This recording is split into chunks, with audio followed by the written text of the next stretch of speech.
Saya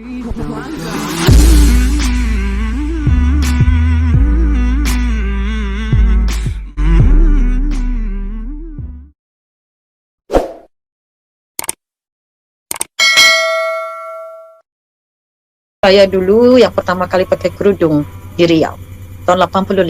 Itu zaman Pak Jenderal Sudomo. Itu semua orang para ustadz itu diteror. Diteror, ya bilang tidak Pancasilais lah atau apalah. Iya.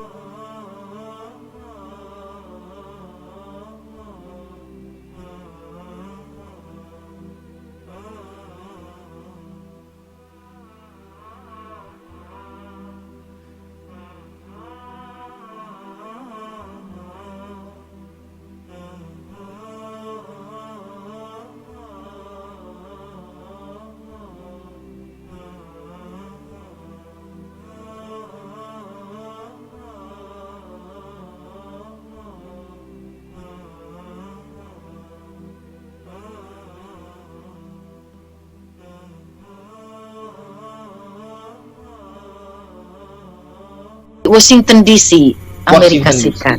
Masya Allah. Ibu kota negara Amerika Serikat.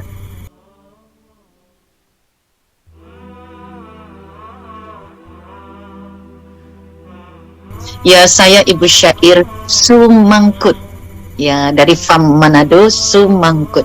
Papi yaitu Wim Benyamin Sumangkut. Jadi saya selalu pakai Sumangkutnya karena memang saya anak keturunan Sumangkut.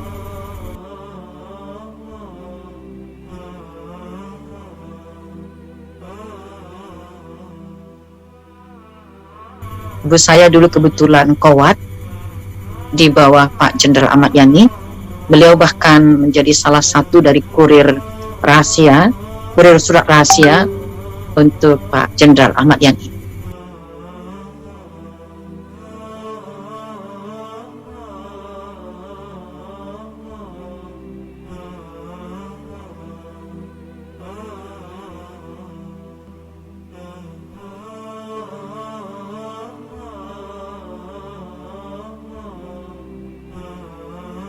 Sebagai kapten kapal tanker, itu beliau dikenal karena keahliannya dalam hal permesinan. Itu kalau beliau sedang memakai baju putih, karena kesukaannya memang baju putih, harus memperbaiki mesin kapal tanker di tengah laut, beliau tidak menanggalkan pakaian putihnya. Beliau tetap bekerja dalam pakaian putih dan mesinnya pun beres. Itu nular kepada saya sekarang kalau saya berkebun, walaupun saya pakai baju putih. Tolong diingat saja, dicatat. Saya ini di Amerika, kalau hari Senin saya pakai baju upacara bendera. Tiap Senin. Tiap Senin baju saya merah putih atau baju bendera Amerika merah putih biru. Tinggal tambah biru. Saya pakai warna itu tiap Senin. Tiap Jumat saya pakai warna putih. Itulah jadwal pakaian saya, menunjukkan kecintaan saya kepada agama dan kepada tanah air kita.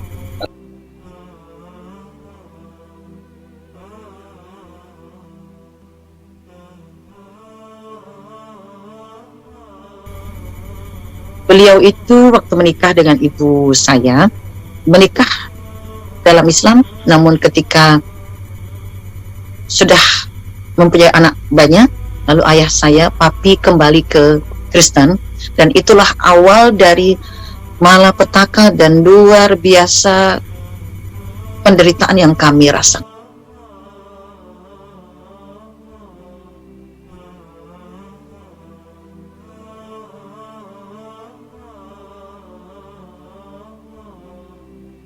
Ketahuan baru pulang dari surau, maka kami dicambuk. Saya, karena saya yang besar, dihukum. Kemudian ya bayangkan anak umur 5 tahun, 6 tahun, 7 tahun. Untungnya saya cepat bisa membaca Al-Quran, alhamdulillah. Dan saya waktu itu ke gerejanya ya enak-enak saja, karena nyanyi-nyanyi. Ibu saya berpesan, keamanan kamu terancam, nak. Kamu tidak aman, tidak selamat. Jadi pergilah ke gereja, tapi tetap sembunyi-sembunyi ke masjid. Jadi saya menjalani dua agama. Kalau hari biasa sebagai sembunyi-sembunyi untuk sholat, kalau hari minggunya ke masjid, harus ke gereja. Sampai suatu kali saya ketahuan, tiap kali ketahuan, ya sebisa-bisanya kita bersembunyi, apalagi saya anak kecil ya ketahuan itu, bahkan sejak ketahuan kami tidak lagi boleh bergaul dengan tetangga, jadi dikurung di dalam rumah. Kemudian kalau ketahuan pula melakukan sholat, ya dihukum berat. Saya sampai pernah diikat satu tiang dengan monyet. Kebayang enggak, anak umur 5 tahun diikat satu tiang dengan monyet.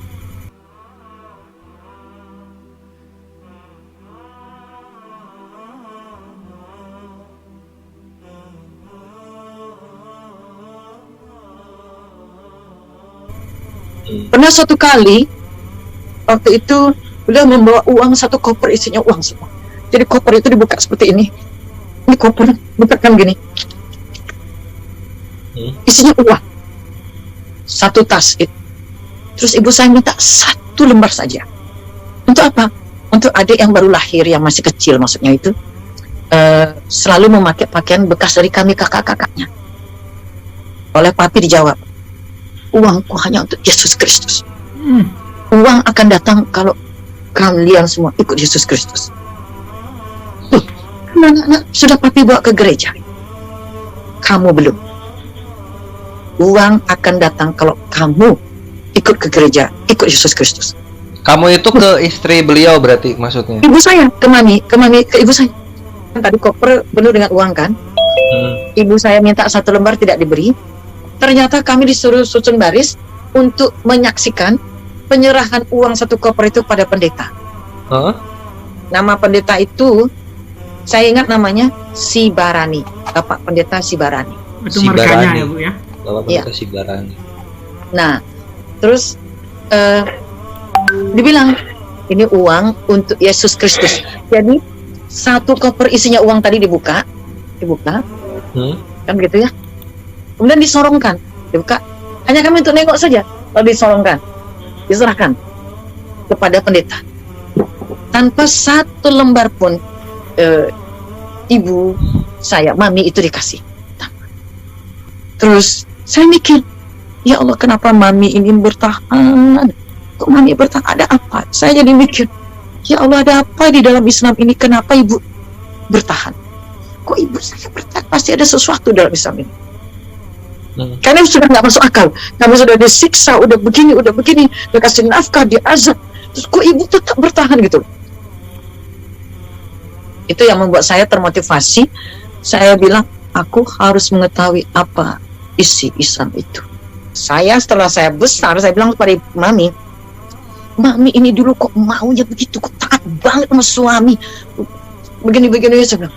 Tapi rupanya itulah akhlak beliau, dan akhlak yang tetap teguh, walaupun tetap takzim pada suami, tapi nggak mau ikut agama. Dipaksa untuk syirik kepada Allah, mami tidak mau. Nah, itulah makanya tidak dikasih nafkah.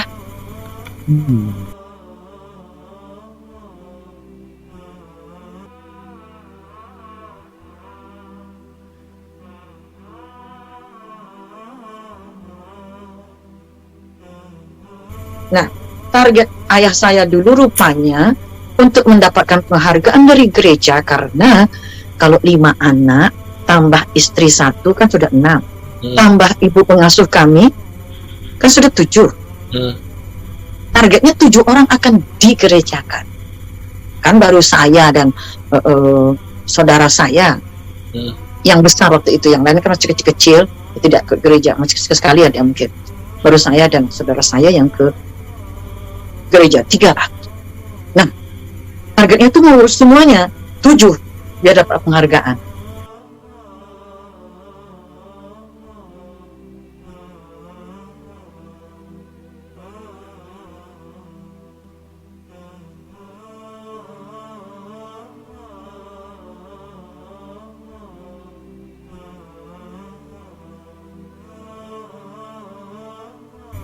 Bahkan ketika saya remaja, ini untuk Pak Zul, saya dulu yang pertama kali pakai kerudung di Riau.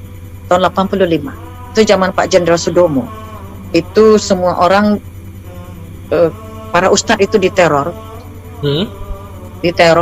ya, bilang tidak Pancasilais lah atau Oh, I apalah see. Iya, gitu iya, ya. iya. Nah, kalau ceramahnya dianggap keras, kemudian dia akan diinterogasi atau apa.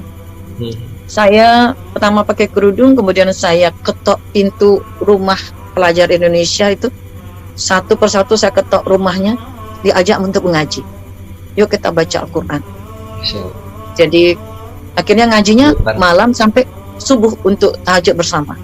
Lalu rupanya dilalah, ada salah seorang dari anggota halaqah saya itu yang membawa temannya, anak dari Bapak Pendeta.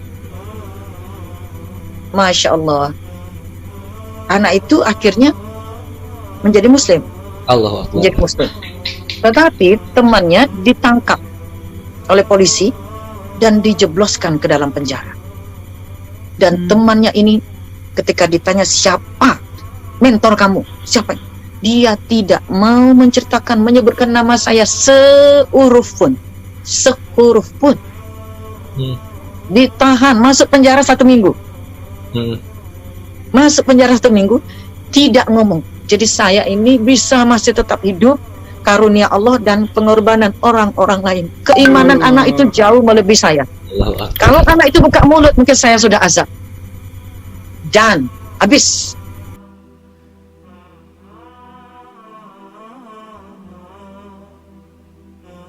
Perjuangan. Sebagai bukti, misalnya saya menyanyikan lagu Bangun Pemuda-Pemudi, untuk bukti aja. Untuk teman-teman masyarakat, saya himbau, bangun pemudi-pemuda yang Indonesia, tangan bajunmu sisingkan untuk negara, masa yang akan datang. Kewajiban mulai menjadi tanggunganmu terhadap nusa, menjadi tanggunganmu terhadap nusa. Merdeka! Merdeka!